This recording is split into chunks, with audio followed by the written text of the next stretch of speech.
ಈಸಿಯಾಗಿ ಎದುರಿಸ್ಬೋದು.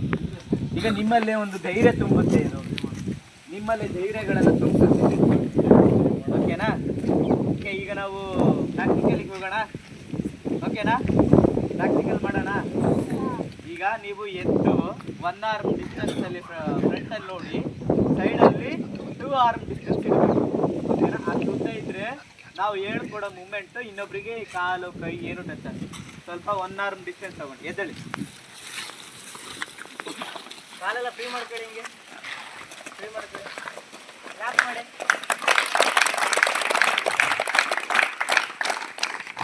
ಕ್ಲಾಪ್ ಮಾಡೋದ್ರಿಂದ ಏನು ಯೂಸ್ ಹೇಳಿ? ಮಾಡೋದ್ರಿಂದ ಏನು ಯೂಸ್? ಹಾಂ, ಗುಡ್. ನೆಕ್ಸ್ಟ್ ಅಲರ್ಟ್ ಆಗಿರ್ತೀವಿ. ಓಕೆ, ನೆಕ್ಸ್ಟ್ ಹೇಳು. ತಪ್ಪು ಮಾಡಿದ್ರು ಕಾನ್ಫಿಡೆನ್ಸ್ ಇಂದ ಹೇಳು. ನೀನು ನಾನು ಹೇಳೋದ್ರಿಂದ ಗೊತ್ತಾಗುತ್ತೆ ತಪ್ಪು ಅಂತ, ನನಗೆ ಎಲ್ಲರೂ ಗೊತ್ತಿರಲ್ಲ. ಹೇಳು. ಹಾಂ, ಎನರ್ಜಿ ಪಾಸ್ ಆಗುತ್ತೆ. ನೋಡಿ, ನಾವು ಕ್ಲಾಪ್ ಮಾಡೋದ್ರಿಂದ ಇನ್ನೊಬ್ಬರಿಗೆ ಇದು ಪುಷಪ್ ಮಾಡಿದಂಗೆ, ನಾವು ಅವ್ರಿಗೆ ಎನರ್ಜಿ ಕೊಟ್ಟಂಗೆ. ಆಮೇಲೆ ಕ್ಲಾಪ್ ಮಾಡೋದ್ರಿಂದ ನಮ್ಮ ಹಾರ್ಟ್ ಬೀಟ್ ಇದೆಯಲ್ಲ, ಅದಕ್ಕೆ ರಕ್ತ ಚಲನೆಗೆ ತುಂಬ ಹೆಲ್ಪ್ ಆಗುತ್ತೆ. ಯಾವಾಗಲೂ ದಿನಕ್ಕೆ ಒಂದು 10ರಿಂದ 20 ಸಲ ಕ್ಲಾಪ್ ಮಾಡ್ತಿರ್ಬೇಕು. ಓಕೆ, ಇದೇನು ಕಷ್ಟದ ಕೆಲಸ ಅಲ್ಲ, ಮಾಡ್ತೀರಿ, ಎನರ್ಜಿ ಆಗಿರ್ತೀರ. ಈ ಕಲರಿ ಮಾಡೋಣವಾ? ನೋಡಿ, ಆರ್ಮ್ ನೋಡಿ, ಫ್ರಂಟ್ ಆರ್ಮ್ ನೋಡಿ, ಸ್ವಲ್ಪ ಹಿಂದ್ಗಡೆ ತೆರೀರಿ, ಸ್ವಲ್ಪ ಹಿಂದೆ ಹೋಗಿ, 2 ಹೆಜ್ಜೆ ಹಿಂದಕ್ಕೆ ಹೋಗಿ. ಇವಾಗ ಹೇಳ್ಕೊಡ್ತಾರೆ ಸರ್, ಹಾಗೆ ಮಾಡಿ. ಹೌದಾ? ಓಕೆನಾ? ಸೊ ಕಳರಿ ಅನ್ನೋದು ನಮ್ಮನ್ನು ಯಾವ ರೀತಿ ಮನುಷ್ಯನನ್ನು ಡೆವಲಪ್ ಮಾಡುತ್ತೆ, ಅವನ ಅಂತರಾತ್ಮ ಮತ್ತು ದೈಹಿಕ ದೇಹದ ಸ್ಥಿತಿನ ಯಾವ ರೀತಿ ಬದಲಾವಣೆ ಮಾಡ್ತದೆ ಅಂತ. ಕೇಳಿಸ್ತಿದೆಯಾ? ಅರ್ಥ ಆಗ್ತಿದೆಯಾ? ಅರ್ಥ ಆಗಿಲ್ಲ ಅಂದರೆ ದಯವಿಟ್ಟು ಕೈ ಎತ್ತಿ, ನನಗೆ ಅರ್ಥ ಆಗ್ತಿಲ್ಲ ಸರ್ ಅಂತ ಹೇಳಿ. ಓಕೆನಾ? ಕಳರಿ ಅನ್ನೋದು ಒಂದು 2 ಭಾಗ ಇದೆ. ಕೇರಳದಲ್ಲಿ ಇದು ಹುಟ್ಟಿರೋದು. ಸೊ ಕೇರಳದಲ್ಲಿ 2, ಒಂದು ಉತ್ತರ ಕಳರಿ, ಒಂದು ದಕ್ಷಿಣ ಕಳರಿ ಅಂತ. ಉತ್ತರ ಕಳರಿಯಲ್ಲಿ ಈ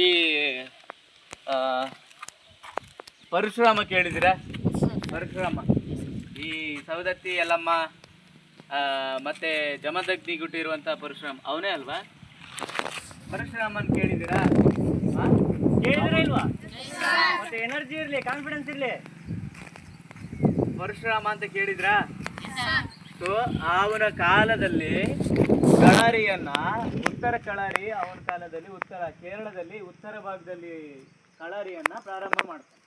ಸೊ ದಕ್ಷಿಣದಲ್ಲಿ ಯಾರು ಪ್ರಾರಂಭ ಮಾಡ್ತಾರೆ ಅಂತಂದ್ರೆ ಅಗಸ್ತ್ಯ ಮುನಿಗಳು ಪ್ರಾರಂಭ ಮಾಡ್ತಾರೆ.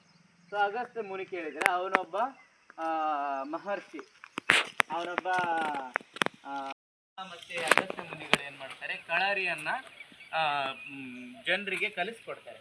ಸೊ ಅದು ಹೆಂಗೆ ಅಂತಂದರೆ, ನಾವು ಏನೇ ಪರಿಕರ ಇಲ್ಲದೇನೂ ಯುದ್ಧ ಮಾಡ್ಬೋದು, ಕೆಲವೊಂದು ಮತ್ತೆ ಪರಿಕರಗಳನ್ನು ಹಿಡ್ಕೊಂಡು ಯುದ್ಧ ಮಾಡ್ಬೋದು. ಆ ಥರದ್ದು 2 ಯುದ್ಧಗಳನ್ನು, 2 ಕಲೆಗಳನ್ನು ಜಾರಿಗೆ ತರ್ತಾರೆ. ಕಳರಿ ಅನ್ನೋದು ಒಂದು ಯುದ್ಧ ಕಲೆ. ಸೊ ನಮಗೆ ಇದೆಲ್ಲ ಏನಕ್ಕೆ ಬೇಕು?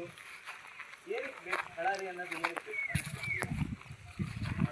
ಕಳರಿ ಏನಕ್ಕೆ ಬೇಕು ಅಂತಂದರೆ, ಮನುಷ್ಯನ ಒಂದು ಮಾನಸಿಕ ಸಾಮರ್ಥ್ಯ, ದೈಹಿಕ ಸಾಮರ್ಥ್ಯ ಮತ್ತು ಡಿಸಿಪ್ಲಿನು ಅದ್ರ ಬಗ್ಗೆ ಎಷ್ಟು ಉತ್ತೇಜನ ಮಾಡ್ತೀರಾ ಇಲ್ವಾ? ಸೊ ಯೋಗ ಮಾಡಿದ್ಮೇಲೆ ನಿಮಗೆ ಆ ಡೇ ಪೂರ್ತಿ ಎಲ್ಲ ಒಂದು ಆ್ಯಕ್ಟಿವ್ನೆಸ್ ಇರ್ತದೆ ಬಾಡಿ. ಆ ಆ್ಯಕ್ಟಿವ್ನೆಸ್ ಬಾಡಿಯಲ್ಲಿ ಬರ್ತಾನೆ ಇರ್ತದೆ. ಯಾಕೆ ಬರ್ತಂದ್ರೆ ನೀವು ಬೆಳಗ್ಗೆ ಎಕ್ಸಸೈಸ್ ಮಾಡ್ತಿರ್ತೀರ, ಅದು ಕಂಟಿನ್ಯೂ ಆಗಿ ಒಂದು ಇರುತ್ತೆ.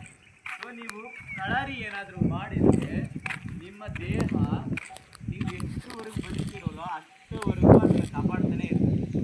ನೀವು ಡೈಲಿ ಒಂದು ಅರ್ಧ ಗಂಟೆ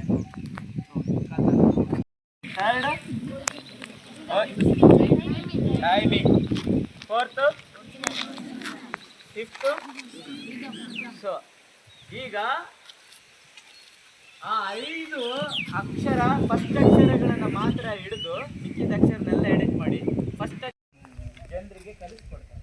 ಸೊ ಅದು ಹೆಂಗೆ ಅಂತಂದರೆ, ನಾವು ಏನೇ ಪರಿಕರ ಇಲ್ಲದೇನೂ ಯುದ್ಧ ಮಾಡ್ಬೋದು, ಕೆಲವೊಂದು ಮತ್ತೆ ಪರಿಕರಗಳನ್ನು ಹಿಡ್ಕೊಂಡು ಯುದ್ಧ ಮಾಡ್ಬೋದು. ಆ ಥರದ್ದು 2 ಯುದ್ಧಗಳನ್ನು ಎರಡೆರಡು ಕಲೆಗಳನ್ನ ಜಾರಿಗೆ ತರ್ತಾರೆ. ಕಳಾರಿ ಅನ್ನೋದು ಒಂದು ಯುದ್ಧ ಕಲೆ ಅನ್ನೋದು. ಸೊ ನಮಗೆ ಇದೆಲ್ಲ ಎದಕ್ ಬೇಕು, ಏನಕ್ಕೆ